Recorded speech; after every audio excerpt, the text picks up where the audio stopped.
どうもガイアファクトリートルト桃です。今回はですね、VNM っていうシミュレーターの製品なんですが、シフターとサイドブレーキですね、ご紹介していけたらと思います。最近ですね、もうめちゃめちゃね、こういうシミュレーターのその製品っていうのがすごい、もう最近すごい多い、増えてきましたね。新しい製品がで、いろんな機能とか、これはねこういうところに特化してるみたいなね、っていうのがすごくあるんで、ちょっと詳細にね伝えていけたらと思います。で VNM っていうのはベトナムの企業なんですね、これ作ってるので。質感で言えばなんて言うんだろう、真っ黒、もうオールブラックな感じで、これ全部オールメタルってことで、もうかなり強度もいいんじゃないでしょうか。プラスチックのね部品とかね、ほとんど使われてないよね。見当たらない。ゴムとかはね、柔らかいところとかはあるんですけど、デイリーさんとこのショールームで公開したんで、ベースモデルは触ったことある人多いじゃないですか。で結構好評で、角度とか変えられたりとか、付け根とかをいろいろ改良したのがようやくできたんで、知ってる人からすると結構待ったんじゃないかなと思います。そう確かに。じゃあまずですね、シフターからいきますかね。シフターはね、グリップもねドリフトも使えますからね。 VNM シフターなんですが、とりあえずですね、今の段階は H パターンですね。はい、12345のバックと H パターンシフターのプレートもオプションであるんですが、4速、例えば4速とかね、5速とか、他の、オプションのプレートもありまして、でこれはシーケンシャルのプレートなんですけど、これ普通にね標準のこのシフター買うと付属していきます。これビスを取ってシフトノブも取ってプレートを取ると、シーケンシャルのプレートをこうはめ込むと、でシフターをはめると、そうするとこんな感じですね。シーケンシャルにやると、で操作もすごい硬いです、意外に今のセッティングだと。でそしてですね、シフトノブがですね、付属でこの丸いシフトノブと、なんていうんですか、円柱タイプのシフトノブがあるんですが、簡単にですねシフトの高さ変えられるんですよ、これ。そう、それすげえ便利だよね。これだけで。今までのシフトっていうのはロットをショート化するとかロング化するとか、あとシフトノブを長いものに変えるっていうのが必要だったんですけど、もう簡単にね、もう自分の好きなポイントに変更できます、これ。でこれね、ちなみにね、まだ販売はされてないんですが、頭にね、芋ネジで留めるタイプのネジ山を作って、実車のシフトノブも付けれるオプションがねあるらしいんですよ。そちらも今後販売する予定らしいので、ぜひ皆さんチェックしてみてください。そうですね、サイドについてる調整用の芋ネジをこう回していくとですね、すんごい硬くなるんです、これ。もう超硬いこんな実車はもう冬のミッションみたいな感じだけど今までほら意外にこうおもちゃ感あったじゃないですか。こうなんかね、スコッて入っちゃうとかカチッとか入っちゃうみたいな、実写のシンクロっぽくね、こうゴンみたいな感じで入れられるんで。レッド東京で設定してあった柔らかさあるじゃないですか。折戸学選手がもう大のお気に入りで、すでに使ってるらしいっすよ。それ僕が設定した柔らかさじゃん。そう、めちゃめちゃ感触、今までのシフトの中で一番感触がいいって言って、よかったわ、いいこと聞いた。速攻でねデイリーさんから購入したらしい。もう何個か購入したって聞いてます。なんかツイッターで娘さんのマヤさんがドライブしてたの何回か見ましたね、この VNM シフターで。そうお気に入りらしいです。肩先になる人、レッド東京で確認してみてください。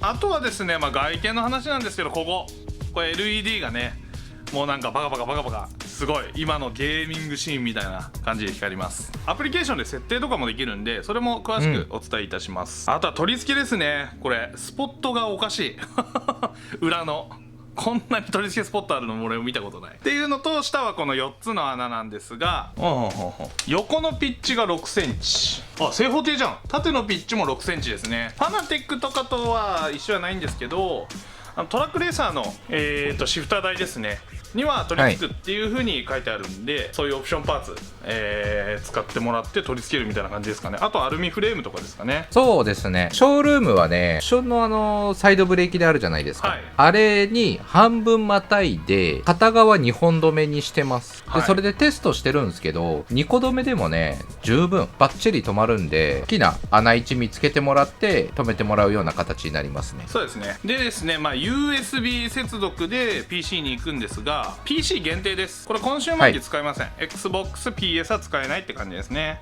シミュレーター用品みたいな形です。じゃあお次はこれですね、サイドブレーキ。もう見ての通りめちゃめちゃごつい、これねちょっとね前の形とは違うんですよ。これ僕と桃で結構好みの形にしたんですよね。そうなんですよ。これねもともとはこっちにねこうついてて、このアルミフレームに実際につけてみると、ここにレバーがあったんでアルミフレームとね干渉して手入んなかったんですよ。というのもあったり、角度変化っていうのは今までのものができなかったんで、ぜひねこういう風にしてください、こういう風にしてくださいって言ったらこんなのが来たんですよ。素晴らしい。何度もくどいぐらい注文しすぎて、ここまで時間かかっちゃったっていうね。そうですねできればねこんなにいい素材だし、いいね状態で僕たちも使いたいですから。そうですね。はい。あとはですね、サイドブレーキのすごいところがですね、この戻す時にこうパンってやるじゃないですか。その時にこれゴムが入ってて、そうなんですよ。そう、これね音が出づらいんですよ。これ実写みたいにバーンって吸収してくれるんですよね、めっちゃ。これ素晴らしい。あとはですね、これプレート中身入ってて、これ延長もできます。その他にですね、ここのビスをこう取ってあげると、これですよ、ここで縦引きっていうのもできますし、あとは車によってなんですけど、純正の車って結構こうやってもともとサイドが角度ついてる車とかあるんでね、だからこっから引き始めるためにこんな感じでここで止めると、こっからのサイドになるんでね。あとそれ縦に置いて横引きもできるんですよね。なんでかなりねいろんなパターンの設置方法があるんで、アルミフレームタイプにはもう最適なサイドブレーキじゃないかなと思います。プレートを開けてですね、中身にこのバネと、これシリコンの入ってるんですけど、それがこうバネが最初に伸縮してシリコンで硬くなるみたいな、止まるみたいな感じなんですけど、ちょっと遊び部分をバネで作ってるんでしたっけ。はい。でセンサーはもちろんねロードセルです。これ体重計みたいなもんですよ。重さを数値化するみたいなものなんで、位置のセンサーじゃないんですよ。あとはマグネットとかね、マグネットの位置センサーとかね、でもちろんですね、このバネはですね替え用のスプリング入ってます。これあとはここの調整で、バネとかね、このテンションかけてすごい硬くしてると止まるところがね速くなったりするんで、そこら辺の調整もちょっとお見せできたらなと思います。結構好みの調整しやすいんじゃないかなと思いますね。あとはガンガン引いてもね、やっぱロードセルなんで安心できますよね。壊れにくいっていうところでは。でこのサイドブレーキがですね、こちらも PC のみです。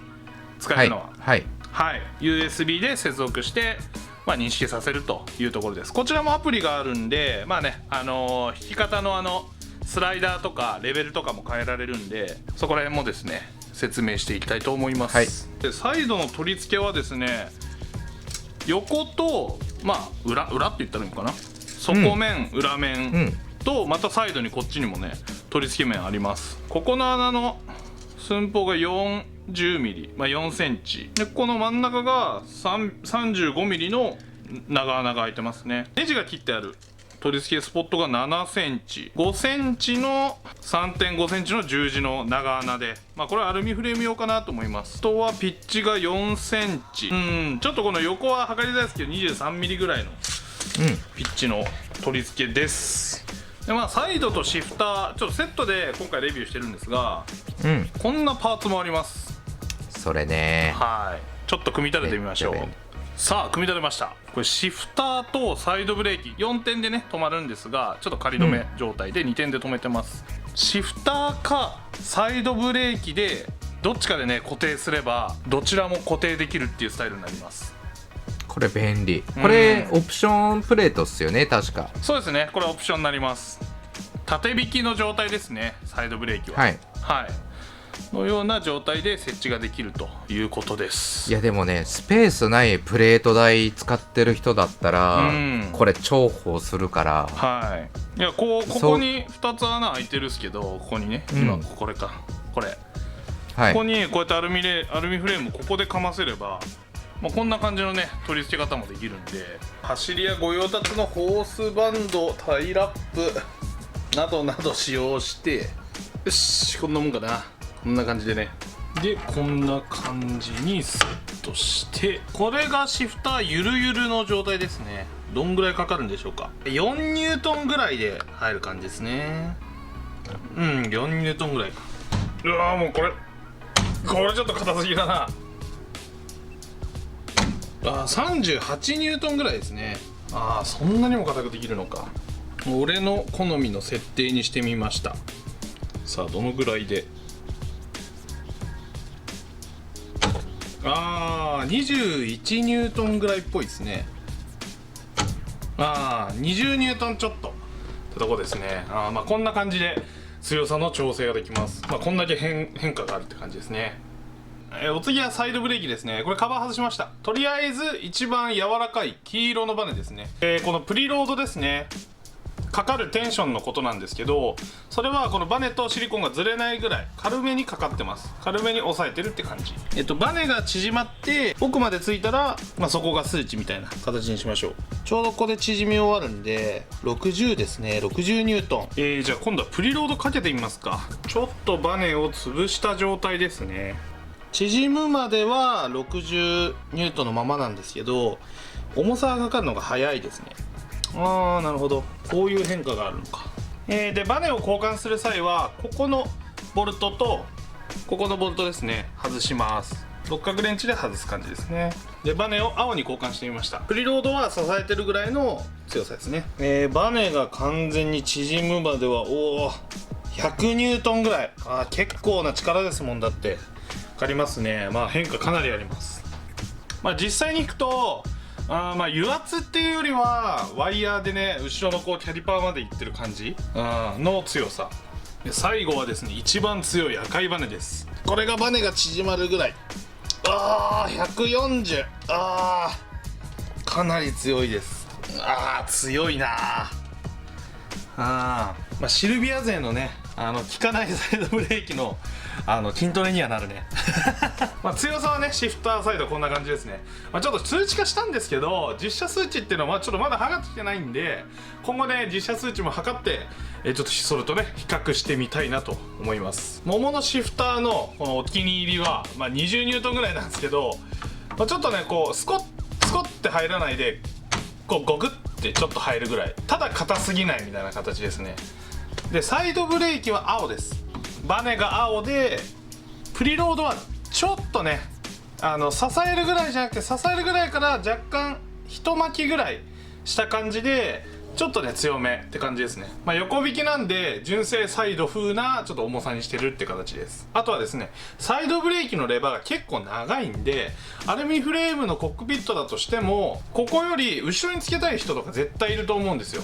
その場合はですね、このアルミフレームをもう1本用意して、ここについてるこんな L 字のステーを使ってですね、ここに L 字のステーを例えば立てて、もう1本増設してあげて、もっと後ろにスライドすることもできます。であとは認識させる時なんですが、 USB 挿す前にシフターだったら裏ですね、サイドだったら右側の側面にスイッチがあります。そのスイッチを押した状態じゃないと認識しないのでちょっと注意してください。で最後にちょっと音測ってみましょうかね。騒音計用意しました。シフターサイドから 1m ぐらいですね離してます。じゃあいきます。これがシフター。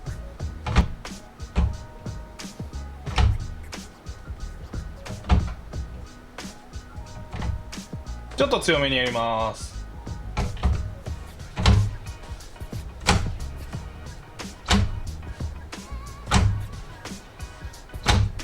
で再度いきます。シミュレーターいつもやってる人は頂点からバーンってね下ろさないと思うんでね、普通に弾いてみます。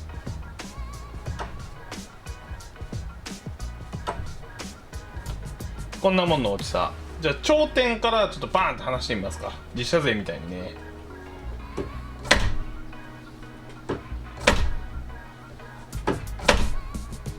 意外にそれでも音は出ないんですよ。前半に言ったと思うんですけど、この戻るところにねゴムがね引かれててね、これすごい。シーケンシャルは結構うるさいと思います。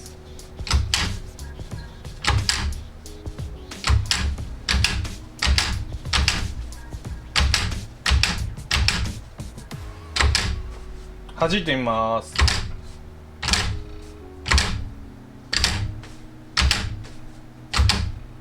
まあ音はこんな感じにして、そろそろじゃあ走行テストいってみましょうか。よし、じゃあコースの中に入って実際に使用感ちょっと試していきたいと思います。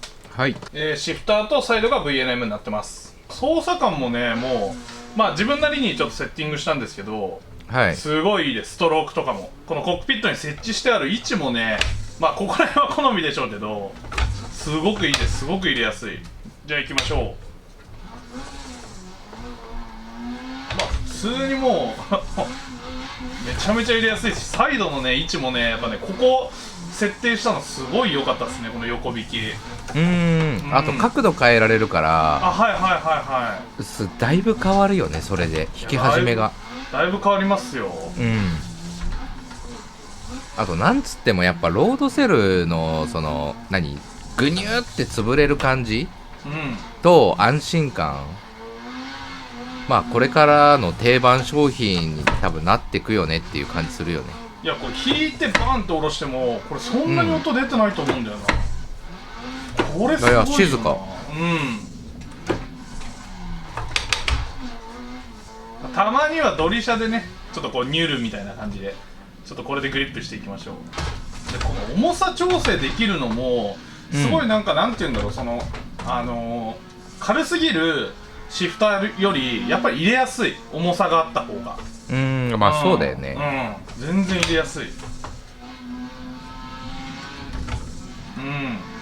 まあドリシャなんでね、こうやってねちょっとサイド引いてって言っても、このサイドブレーキなんですけど、このロードセルだから半引きできるんですよね。そうなんだよ、ロックさせたくない減速に使う場合とかは、ロードセルじゃないとやっぱ正確にできないよね。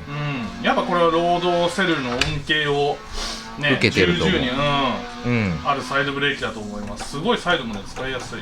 あと抵抗加わってる時の、その抵抗具合がすごい分かりやすいんで、そこで減速の調整とか、あとドリフト中待つ時って結構サイド対応する時あるじゃないですか。あん時も結構正確にね待てる。バッチリ入るな。まあまあ使用感はね、まあもうこんな感じで、あとはですね、シーケンシャルもちょっと試してみようかなと思います。はい、でシーケンシャルに組み替えてみました。シフトノブも丸型にねちょっと変えてみました。シーケンシャルは若干こう H パターンと比べて音はやっぱり出ますね。まあね、カチャカチャっていう音はあるけど、すごい操作感はいいですよ。切り替えが簡単かって言われるとビスを4本外して、切り替えなければいけないんですけれども、そうシーケンシャルがねついてる割にはコンパクトだし、操作感もすごいいいんですよ。いろんなシーケンシャル触ってきたんですけど、高性能なシーケンシャルにすごい近い。まあまあそうっすね。シーケンシャル単体で売られてる商品あるじゃないですか。そう、あれに全然近いですよね。なんか切り替え式のシーケンシャルっぽくない動きしてるんで、この二刀流はすごいいいと思います。しっかりガタっていう、カチッじゃなくてガタっていう感じだよね。そうですね、ガチャっていうのが入るんで、今こうシフトノブ延長しましたけど、これだけでもねシフトのストローク量って変わりますからね。まあそうっすね、テコの原理が変わるんで、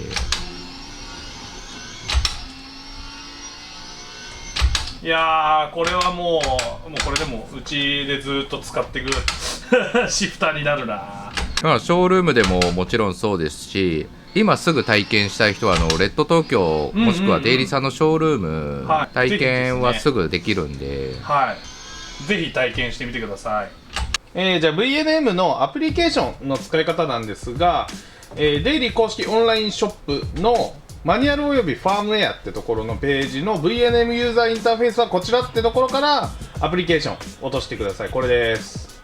で、ファイルを落としたら、バージョン3ですね。VNM フォイールコンフィグのエグゼですね。立ち上げて、こんな画面になります。で、右側に今表示されたと思うんですけど、シフターとサイド、もう認識しましたよって出ますので、で、忘れずにスイッチは押し込んだ状態で USB 挿してください。アプリケーションのシフターとハンドブレーキに行くと、このシフターとハンドブレーキが緑色のランプになるんで、そしたら認識したよってことです。で、例えばシフターですね。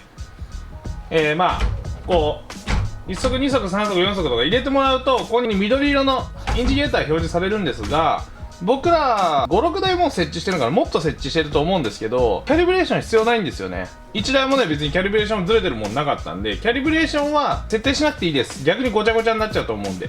で、この LED、いろいろいじれますよって紹介したと思うんですけど、デフォルトだとこのエナベル LED エフェクトっていうのが入ってない状態なんですよ。その状態だと点灯してません。なのでエナベル LED エフェクト入れて、例えばカラーワイプ、レインボーとかにしてセーブしていただくと、そんな感じで光りますね。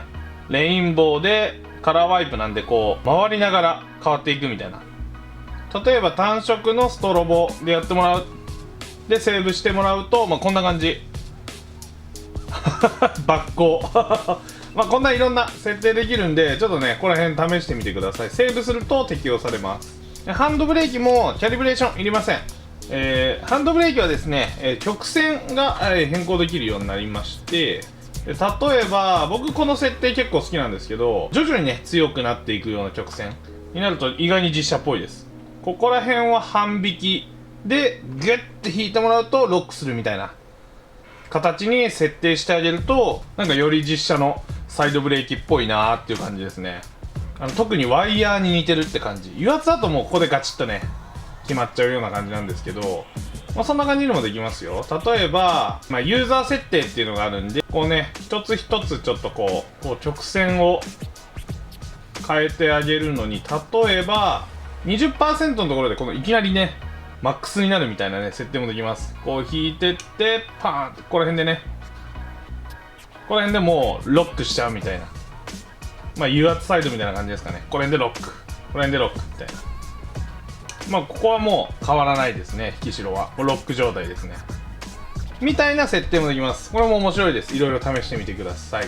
で、アプリケーションで1回設定すれば、開かなくてもアセットコルサでですね操作のね、設定を適用させていただければ、次起動した時はアプリケーション立ち上げなくても同じ設定になりますんで、そこら辺は大丈夫です。こんな感じでですね、いかがでしたでしょうか。この VNM シフターサイドブレーキですね。新しいところで言うと、ちょっと面白い商品なんじゃないかなと。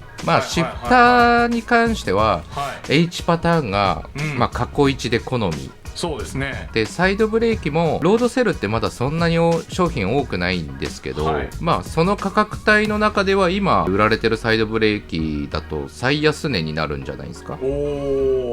多分ロードセルなんでね、耐久性とかもすごいいいですし、実車税には嬉しい頂点で話しても、ゴムが受けてくれるんで、ブッシュがね間違いなくこの価格で出てきたってことはもう世界中で多分定番化するんでしょうね。今年来年多分すげえ楽しみっすね。で VNM シフターサイドはですね、デイリーショップさんで購入することできます。いつものデイリーさんですね。ガヤクーポンですね発行させていただいてますので、そちらのクーポンを使って購入することもできますよ。こんな商品ですね、毎回こう新しい商品が出ましたら、ちょっとガヤファクトリーでね詳細にレビューしていきたいと思います。できる限りいち早くレビューしますので、気になる方はぜひチャンネル登録よろしくお願いします。お願いします。それでは次回の動画でお会いしましょう。ガヤファクトリーでした。